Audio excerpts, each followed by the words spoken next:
वालेकुम student, welcome to GS academy YouTube channel. तो बेटा आज हम 4.4 जो है उसकी इंट्रोडक्शन करेंगे ताकि जब हम 4.4 स्टार्ट करें तो वो हमें करने में मज़ीद आसानी हो। तो वीडियो को लास्ट तक ज़रूर देखें। जैसे banking, it is a business activity, ये एक ऐसा कारोबारी सरगर्मी है of accepting and safeguarding the money, जो आपके पैसे को कबूल करता है और इसकी हिफाजत करता है, and then earn a profit by lending out of money, फिर आप ही के पैसे अगले बंदे को उधार देता है। सबसे पहले क्या है बेटा कि आपने बैंक को पैसा दिया, डिपॉजिट कराए हैं पैसे, तो वो पैसे आपको वो क्या करेगा, अगले बंदे को उधार दे देगा सूद पे। जो एक्स्ट्रा रकम आएगी वो उसकी भी इनकम होगी और उसमें से आपको भी शेयर दिया जाएगा, यानी कि पैसे के इस्तेमाल के बदले सूद लिया जाना।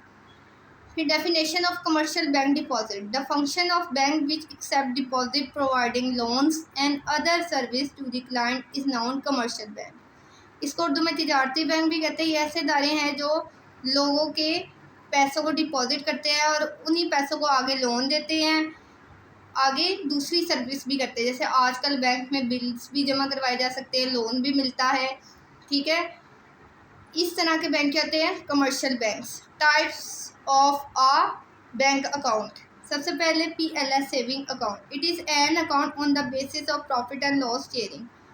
ये ऐसा अकाउंट होता है जिसमें प्रॉफिट एंड लॉस को शेयर किया जाता है। The bank uses the deposit in some business and given the share in profit and loss to the account holder and the end of specified period. The account holder is meant to encourage the saving habit among the person having small income, means ज़कात is deducted notified balance of the Ramadan each year. ये ऐसा account होता है कि जो आपकी saving होती है वो बैंक में जमा करा देते हैं और बैंक वाले क्या करते हैं, अगर तो प्रॉफिट होगा तो वो आपको शेयर करेंगे और अगर लॉस होगा तो उसको भी आपको एक तयशुदा पीरियड के बाद, यानी एक तयशुदा वक्त के बाद वो आपको देना है। जैसे 3 महीने, 4 महीने, जो भी आपका स्पेसिफाइड ख़ास है। फिर इससे आपकी रमदान में ज़कात भी इस अकाउंट से डिडक्ट होती है। आगे है current deposit account, this account is usually open by businessman who have a number of deposit and withdraw regularly. बेटा ये ज़्यादातर कारोबारी आदमी खुलवाते हैं जिनके पास ज़्यादा डिपॉजिट होते हैं और उन्हें रेगुलरली अपने पैसे बैंक से निकलवाने पड़ते हैं। It is a running account and no interest is paid its balance, इस पर इंटरेस्ट नहीं दिया जाता। In this account amount can be deposited and withdraw at any time during banking hours without any notice. अब इसमें क्या है, किसी भी वक्त बैंक में पैसे जमा और विड्रॉ करवाए जा सकते हैं। नो ज़कात इज़ डिडक्टेड, इस अकाउंट से ज़कात डिडक्ट नहीं होती, ठीक है। फिर है बेटा PLS term deposit account, this account is free of interest. PLS term deposit holder share profit and loss on the rate of determined by the bank after 6 months। The rate of profit and on fix deposit is comparatively higher than saving deposit. बेटा ये इसमें पैसे जमा करवाए जा सकते हैं और 6 महीने बाद आपको प्रॉफिट या लॉस होता है।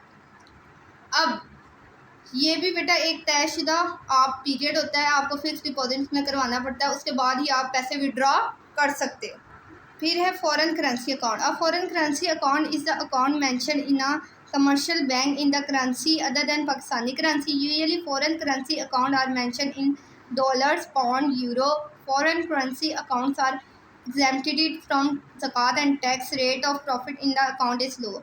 फॉरेन करेंसी यानी कि अपने मुल्क की करेंसी के अलावा, जैसे डॉलर में खुल गया अकाउंट, यूरो में, यानी कि बाहर के मुल्क से आपको, जैसे आपके कोई रिश्तेदार या किसी के कोई भी रिलेटिव जाते हैं तो उस अकाउंट में पैसे आ जाते हैं। लान बात है वो तो वहाँ के रुपीज़ में भिजवाएंगे, इसलिए ये अकाउंट खोला जाता है और इससे ज़कात या टैक्स वगैरह कुछ डिडक्ट नहीं की जाती और इस पर प्रॉफिट जो होता है वो बहुत कम होता है। अब है बेटा describe negotiable instrument like cheque, demand draft and pay order. Negotiable instrument क्या होते हैं, it is a document which can be transferred from one person to another. It is payable either to order, to bearer or agent as the case may be. The document is entitled to receive that amount which is mention on it. Negotiable instrument जो बेटा पैसे तो नहीं होते लेकिन एक ऐसा किस्म का कागज़ होता है जिसकी बिना पे बैंक आपको पेमेंट कर देता है और उतनी ही रकम पे की जाती है और उसी आदमी को जिसका डॉक्यूमेंट में नाम लिखा होता है। अब चेक क्या होता है, ah cheque is a written order, एक तहरीरी हुक्मनामा होता है that instruct to bank to pay the specified amount to a specified account to the account holder of the cheque. यानी कि जिसके पास चेक होगा उसको बैंक को ये हुक्मनामा दिया जाता है कि उसे वो अकाउंट होल्डर से अमाउंट निकाल के उसके अकाउंट में ट्रांसफ़र कर दे amount. A cross cheque has to be deposited in the specified account. जो क्रॉस चेक होता है वो ख़ास अकाउंट में डिपॉजिट किया जाता है। आगे है बेटा डिमांड ड्राफ्ट। अब बेटा डिमांड ड्राफ्ट क्या होता है? It is mention used by individual to make transfer payment from one bank to another. The bank receive money in advance before it issue and draft. A very small fee is charged by the bank to prepare. अब बेटा demand draft होता है कि bank एक दूसरे bank के नाम जारी करता है कि इसको एडवांस मनी जो है दे दिए जाए। डिमांड ड्राफ्ट यानी वेरी स्मॉल चार्जेस, और इस सर्विस के बैंक चार्जेस भी लेता है और पेमेंट उसके अकाउंट में ट्रांसफ़र हो जाती है। ठीक है, जैसे एक बंदे ने लेना है, लोन चाहिए उसको 6 लाख का, लेकिन उसके अकाउंट में 3 लाख, तो 2 लाख बैंक उसको ऊपर दे देता है। Pay order it is a document, ये एक ऐसा दस्तावेज आता है which instruct a bank to pay a certain amount to a third party. Pay order is issued to by the bank on the request to its customer. It is issued on the receipt of full amount of which a pay order is issued by a bank. It can be in cash from any bank. ये किसी भी bank से in cash कराया जाता है। इसमें भी ये लिखा होता है कि जिसके पास पे कैश इन पे ऑर्डर है उसको एक खास अमाउंट दे दी जाए। अब बेटा बैंकिंग, ऑनलाइन बैंकिंग क्या होती है? Explain online banking. The use of internet by bank to assist their customer through online banking. It allows customer to perform banking transaction such as money withdrawal, pay utility bill, transfer fund from their account to another account. A good online bank will offer its customer just about every service traditionally available through a local branch. अब बेटा आपको पता है हर चीज़ में जो जदीद technology का दौर है सब कुछ ऑनलाइन है, तो बैंक ने भी अपना सिस्टम ऑनलाइन कर लिया है। यानी कि आपने बिल जमा कराने हो या आपने मनी में डिपॉजिट कराना हो तो बैंक तो आवर्स के बाद बंद हो जाते हैं, लेकिन आफ्टर बैंकिंग आवर भी आप ऑनलाइन के ज़रिए अपने मनी डिपॉजिट करवा सकते हैं। Transaction through ATM auto teller machine. अब ऑटो टेलर मशीन क्या होती है? An automatic teller machine is at electric device that allows a bank customer to draw cash and check their account balance without any need of human teller. The transaction are given below.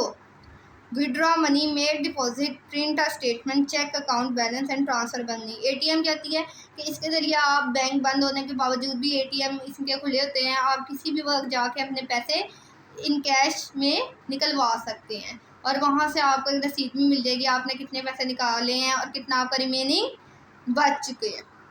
अब बेटा debit क्या होता है? It is a plastic payment card that provides card holder electronic access to his bank account and any time anywhere. It is a facility provide to customer to perform different transaction. It is a smarter and secure way to make quick payment at the time of purchase of different goods from traditional online market. यानी कि debit card से आप कोई भी चीज़ purchase कर सकते हो। इसके ज़रिए आपको बहुत सी अमाउंट अपने पास नहीं रखनी पड़ती।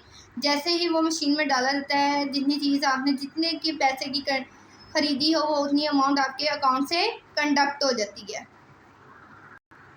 अब बेटा क्रेडिट कार्ड क्या होता है? It is a thin plastic card which can be use to buy articles. Visa and master card are use world wide for making payment. These are not names of card but are the names of global credit companies. Credit card holder is charged annually fee.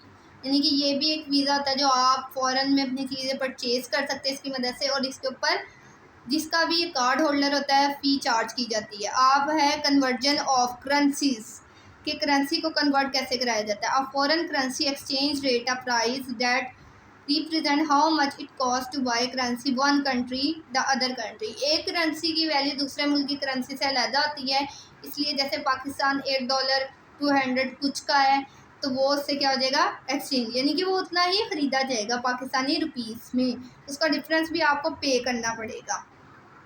अब currency को कैसे convert किया जाता है example के लिए समझते हैं। जैसे mister south want to exchange Pakistani rupees PKR यानी ₹50,000 to $, how many $, will receive. जैसे amount to be converted 50,000 convert करवाने हैं, रेट ऑफ $।